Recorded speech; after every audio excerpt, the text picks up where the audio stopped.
Majestic, sovereign, source of awe and wonder, when did you decide to make miracles so simple, so gentle, so quiet, and so small? Did our fear of your voice echoing from the mountaintop push you away? Or was this your plan all along, to show us your glory in fire and smoke, in the parted sea, in the darkness, and in the light, and then to draw away so that we would yearn for you to be near, so that we would yearn for your power and might, for your holiness and for your salvation? Or are you waiting patiently to return again with signs and wonders? As a child, a common refrain that was oft repeated in our home was, "Patience is a virtue." My mother, I'm sure, is smiling on Zoom right now. At the time, I'm not sure that I knew exactly what that phrase meant, but I certainly knew my mother's tone. And so when I was told that patience was a virtue, I knew to immediately cease and desist from whatever I was doing or saying and wait. A couple of weeks ago, I traveled out of town to officiate a bat mitzvah. Flying on Southwest, I didn't have the luxury of choosing a seat, so in anticipation, I purchased early boarding. I had a great position, A9. But now might be a good time to mention that it was a day that the cruise ships came in. Many, many cruise ships. But I was confident in my A9-ness, and I went to line up, my back straight, my chin high, while they announced that they were going to begin to pre-board. As I did my pre-flight check, bag, headphones, water, boarding pass, I heard the woman behind me dramatically whisper, "Whoa." I turned to my left to see the cause of her angst and saw a line of pre-boarders that looped around and disappeared out of sight. As I stood rooted in A9, I counted 28 occupied wheelchairs, with only 2 Southwest personnel to bring them one at a time down the jetway. I was once again reminded that patience is a virtue indeed. Historically, though, patience is not really a Jewish virtue.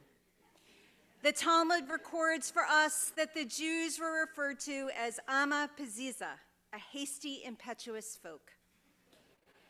This classification was referring to the impetuosity of the Israelites at Mount Sinai when they accepted the Torah unconditionally without waiting to hear all of the details. However, patience is a godly virtue.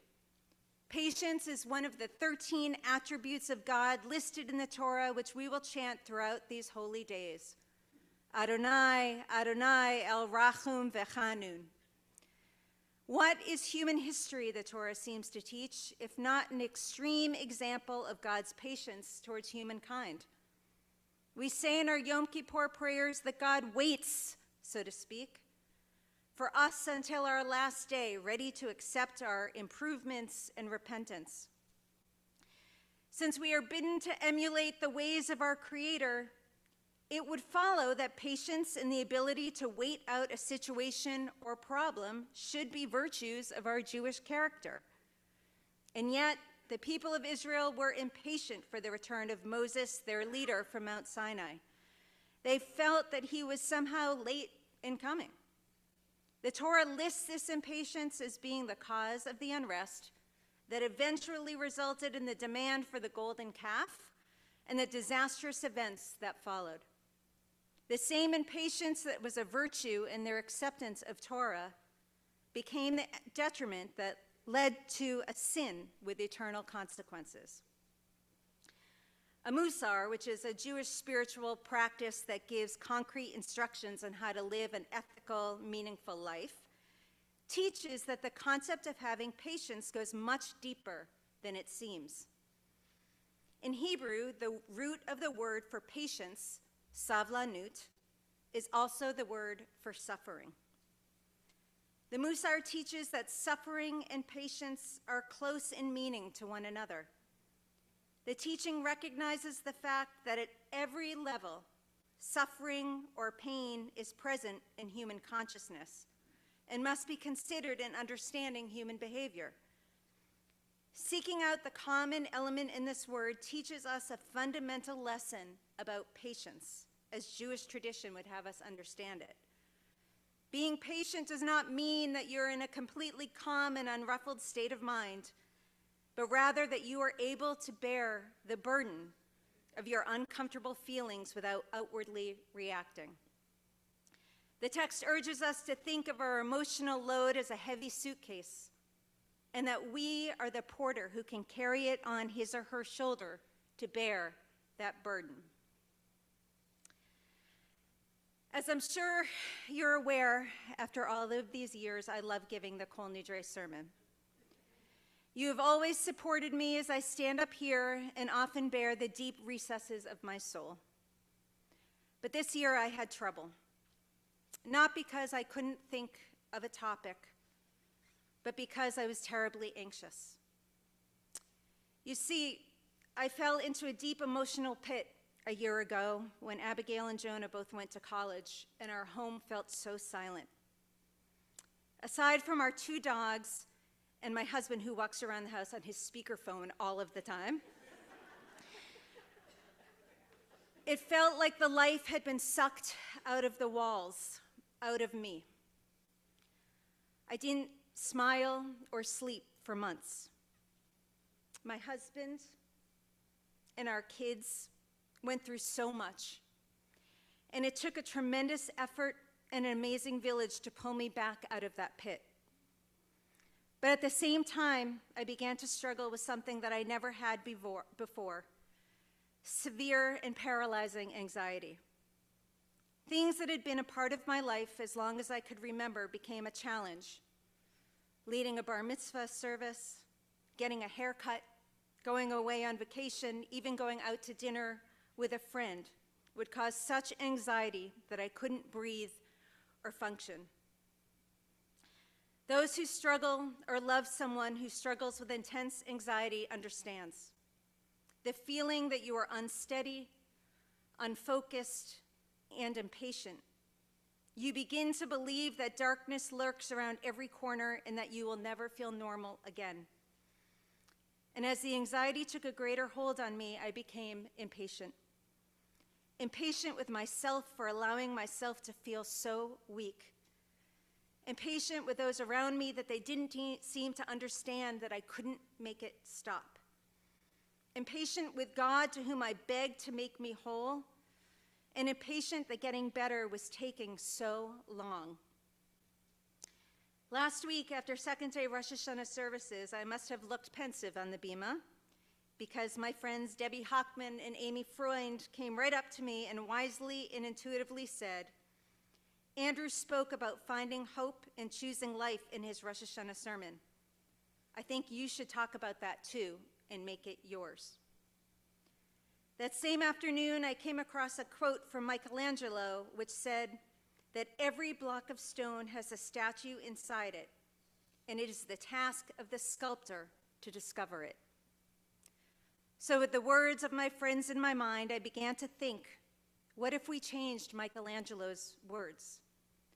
What if instead of every block of stone, we substituted the words, every one of us?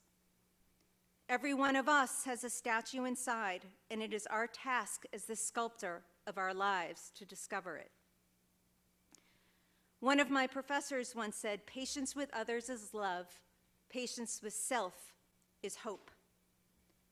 For those like me who have struggled with anxiety, with patience, with hope, perhaps you will figure out, as I have, that though we are annoyed by traffic and airlines, and even on occasion our spouses, the one that we are most impatient with is ourselves. As Michelangelo teaches us, we may not reflect often enough on the fact that within us is a statue that is God's masterpiece, a work of art, albeit in progress. How many times do I feel like giving up? Not only in a situation, but on a person, a dream, myself. How many times do I jump to do something out of fear that if I wait, it won't get done? How many times do I not give someone or something else a chance? I look outside my window at home and see a gorgeous tree that overlooks our neighborhood lake. I imagine 40 years ago when it was planted, it was probably a sapling or maybe even a seed. Think of all the patience that goes into the growth of a tree.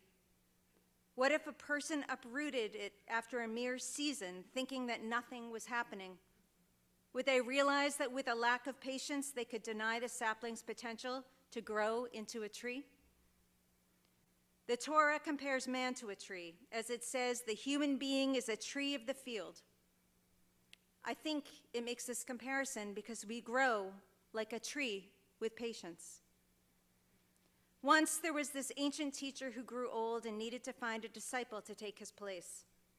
He thought the only right and proper way to figure this out was doing a spiritual contest.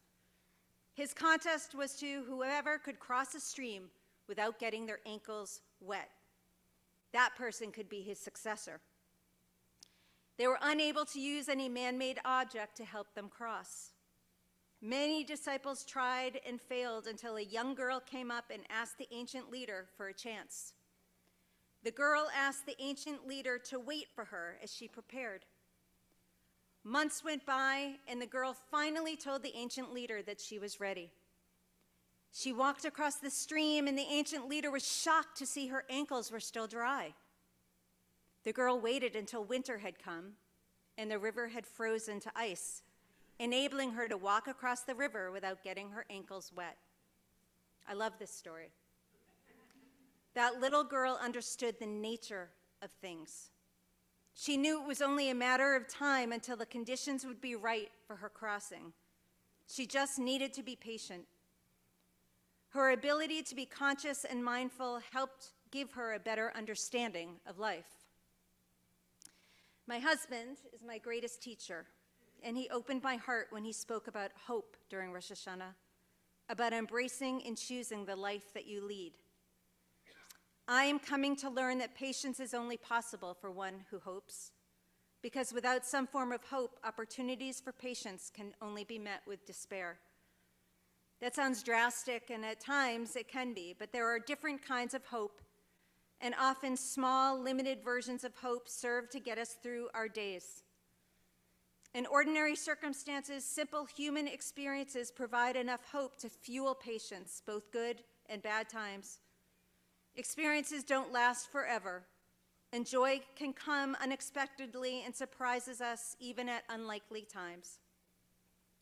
What kind of gift would it be to give ourselves to truly try and learn to enjoy things we can when we can, without dwelling on how quickly they pass or how seldom they seem to come? We are not solely to blame for our bad habits. Patience is almost never required of us. When we have to wait for something, we've gotten used to having screens shoved in our faces at the supermarket, in waiting rooms, even in carpool lines, or waiting for services to begin, or during services. Patience for us has been pushed to the extreme edges of human experience. We confront it only when forced, when we're assaulted with the knowledge that we cannot control every aspect of our lives. But this holy time now, during Yom Kippur, forces us to pay attention. It urges us to have patience in one another, patience in ourselves, and patience in God. And our liturgy pushes us to actively practice hope. Our liturgy urges us to live because we never know what's coming around the bend. And the truth is, do we even know what we're waiting for? And isn't it the case that we wait impatiently for it to happen, but once it does, it's just not enough, and we impatiently wait for the next thing? Rabbi Chaim related this parable. A man was lost in a forest for several days. He tried and he tried, but he could not find a way out. He saw another man coming toward him through the trees, and he rejoiced, saying, "Certainly, now I am saved." But when he came up to the man, he said, "Brother, tell me, which is the right path? I've been lost here for several days." And the man responded, "Brother, I too do not know the proper path. I too have been lost here for many days. But I can tell you this, do not try the ways I have tried. These paths will lead you nowhere. Now come and we will search for a new way out together." Rabbi Chaim then told his students, "The ways we've traveled up until now, let's not travel them anymore. This path is the way of those who are lost. Come and we will search for a new way together." Here we are at the start of a new year. Up until now, we have gone our own ways, trying this path and that one. As these days of awe progress, we find ourselves lost in the forest. Last year, we vowed to love more, to be more patient with ourselves and with others, to communicate better, to be more honest, and here we are again with our many transgressions, some new and some old. Let us not travel those old ways again. Together, let us search for a new way out, a way towards goodness, toward light, towards life.